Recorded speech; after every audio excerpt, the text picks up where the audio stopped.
I am not a financial advisor. These videos are all meant for educational purposes only. All Complete Trader Academy videos are my personal opinion and perspective. Trading carries a high level of risk, and all results are your own responsibility.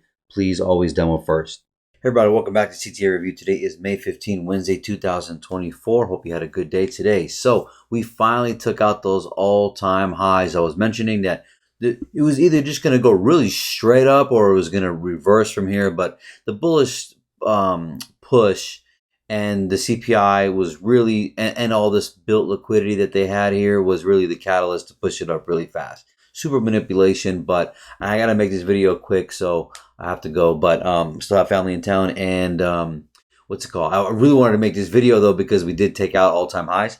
And also, what's crazy is yesterday my fucking my main screen for my monitor just died. It was a Samsung big ass screen, and it just started power cycling off on, and I mean, it was dead, dude. I just couldn't believe it. I like out of nowhere. So I ended up getting a new one, and this is a new screen right now. So hopefully it looks good. It'll be my first recording on it. I'm not sure the quality. I mean, it's great. It should be. I mean, but we'll see. But anyways, trying to get back to this. So you'll see here real quick as we were transitioning here. I mean, listen. The bottom line is on a simple note, we found support, and I mean, I pretty much outlined that when we first hit it. And beautiful swing trade if you were a swing trader. Beautiful support here. You can watch these videos when we were down here. We got the higher highs and higher low ranges. But when we got here, here's the thing. Yes, I wanted it to come back down here and balance some of this price, even that gap. But guess what? Number one, they're in a rush. Like they're just in a rush to get up there, right? So they're trying to get all these people, trying to wipe them all out. So what is the name of this game? Is and the basic sense is, and forget all the technicalities and all the intricate algorithm pieces, but really it's just it's just really building liquidity and taking it, right? So and that's what's beautiful about NQ and these futures, because they really run. The structure is a little bit less, obviously much more than less than forex and stuff like that. But I mean, beautiful higher highs and higher lows. But when we got here, when we popped up here, we retraced back into this support area, plus this previous price action, plus you got these gaps, and look at the down. Let me zoom in a little bit. Down candles here, and each down candle is respecting the previous ones.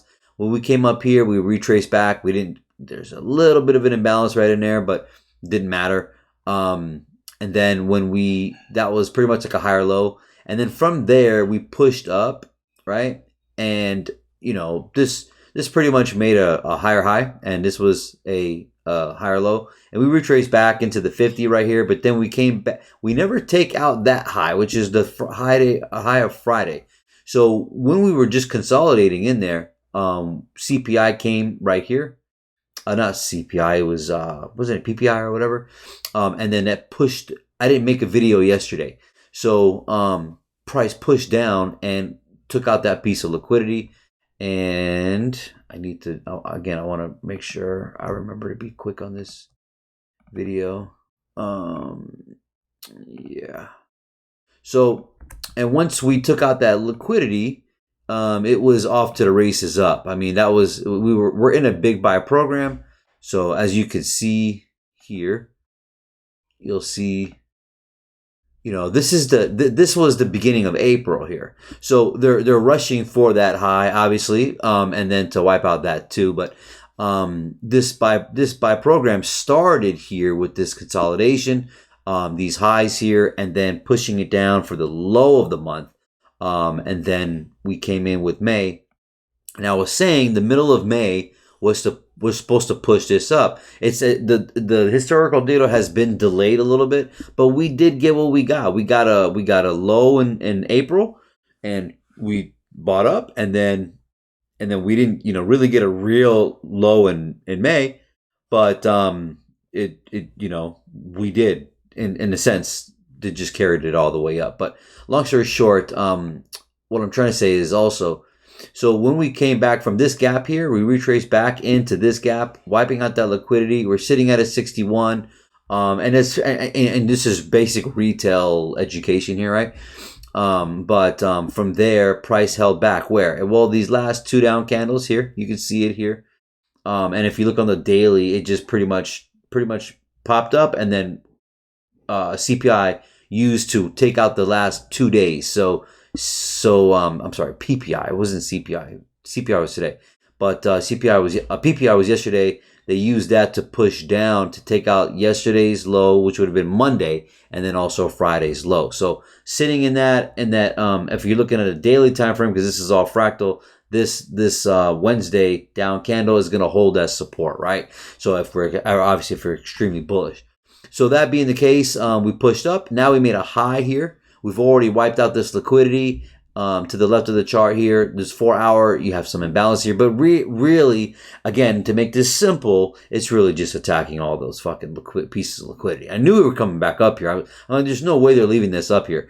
But sure enough, and the whole grand scheme of things, when I was talking about this whole piece of price action here, I was telling you that, are we gonna come down for another leg, or are we gonna push all the way up? Well, I mean, you can see the signs that we're going up, and I was, kind of married to coming down, but at the same time, I wanted to just balance some price, and we could have still went up, but here's a great learning lesson. If you take your fib and you measure these ranges, you'll see a lot of 23 and 38, and that's to show you, that we're moving fast up, right? So and they're not even reaching some of these 23s. Look at this. I mean, not at all, so it's just constantly moving up really quick. Even if I fix this range, let's just say, right here, even, you could use this range here, but really from gap to gap, it's moving, but you can see hitting that sweet spot. I already showed you that one right there. And, here I go making this video long when I don't want to. So let me delete this.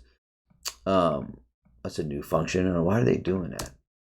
So took out that liquidity there, pushed up. So when we made the high yesterday, we pretty much opened up, consolidated, but what we really did was we just popped in to this 4 hour imbalance. So if you can't see it on the daily, on the 4 hour, we're moving quick. You can see that we just tapped in, right? So I'll move this real quick. You can see that, right? So let me kind of do this. So you can see how we're all efficient here, but right here you see we made an imbalance yesterday at the 2 p.m. 4 hour candle, and all we did in Asia and London, we just dipped right in and then fucking took off. So let me go into a smaller time frame real quick, and then you'll see that's on the 1 hour here. You can see the 4 hour. That's that 4 hour imbalance right there, and we vaguely tap in, right? So as you can see here, I gotta make this done quick. We open up, we just speaker out and range, and we make these pretty much equal lows. This is probably gonna get attacked eventually, but and then 8:30. Let me zoom in now here for the day. So 8:30 literally bounces off these last candle, 3-minute candles with the imbalance here, tapping that 4 hour imbalance. They've already mitigated it by tapping it, so they didn't seal it, but look, this is not sealed, but they did tap it, and that's good enough for them to take off. So 8:30 pushes up. We have no expectation of coming any below or here because of that higher liquidity. Price reaches here, and then 9:30 pushes it up for a moment, gets into this 1 hour imbalance, retaps it for anyone early who is selling in here, and then references it and then retraces back to the opening range 50%.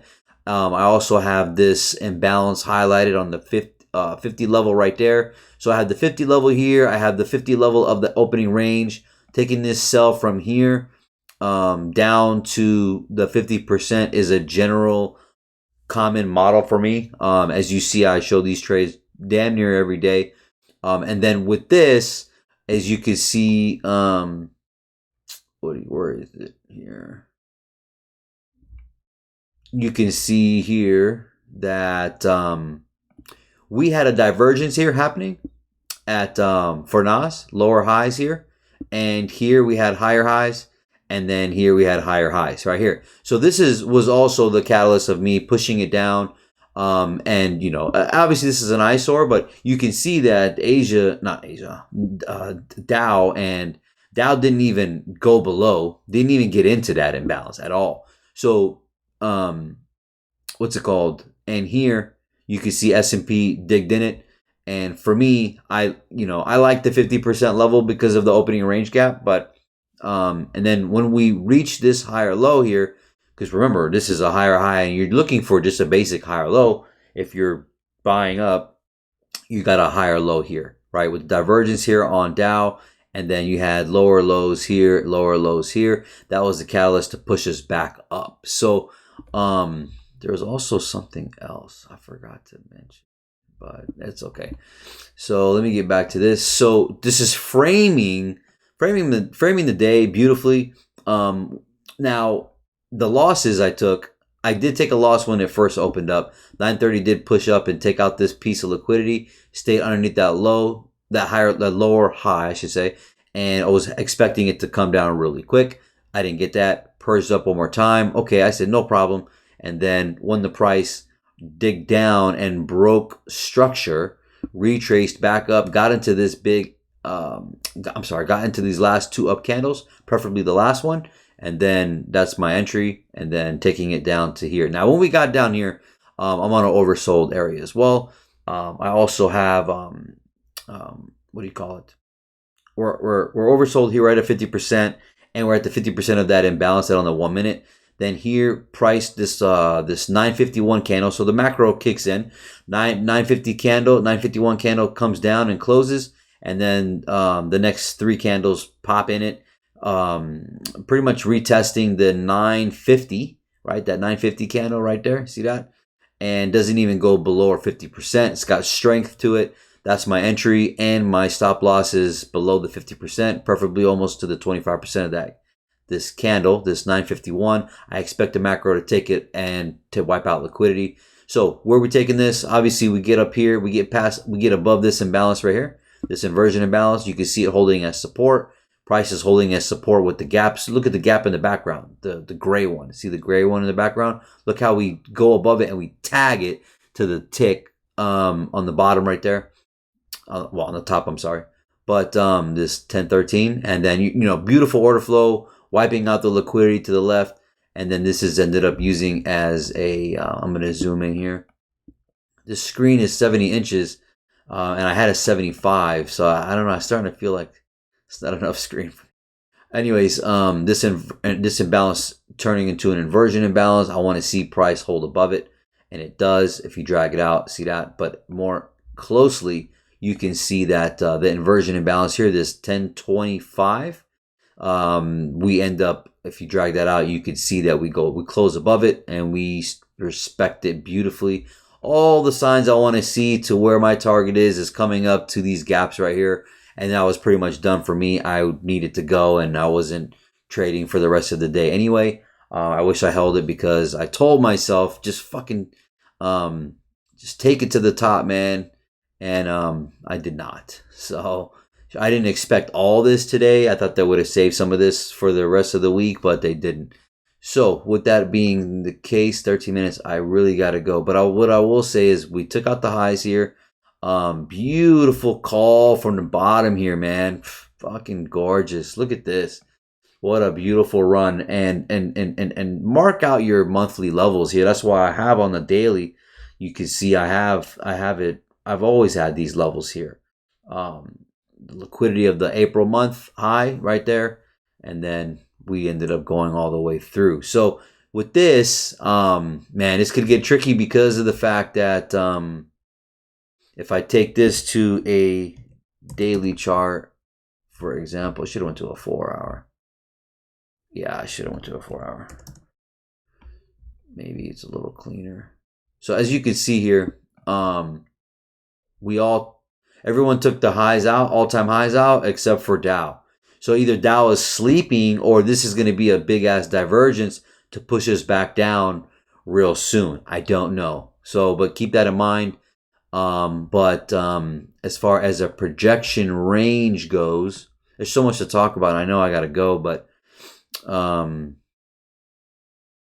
I really have to go.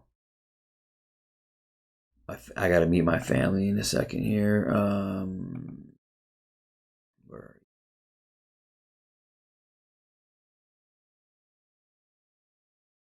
All right. So as you can see here, measuring this projection here, where's the two standard deviations all the way up here, and you expect to clear that April. What's going on here? Why did they change this? This fucking indicator's weird, dude. Why did they do that? Oh, this is S&P. I'm tripping. So you expect us to reach somewhere to this level here, or even higher. If we just start to be really, really bullish, I won't even get into that conversation right now. But a good measure here, you can see what's aligning with this 1.5. These highs right here.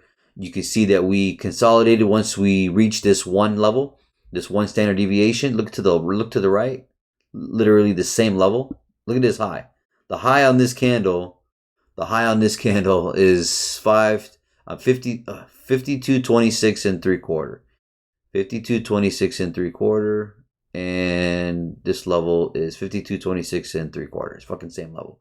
So we got a consolidation here at the one level. We also fell short of the half standard, but I won't get into that. But and we just blew right through, man. But so I feel like I'm missing something, man. Oh, dollar, of course. Where did you go, buddy?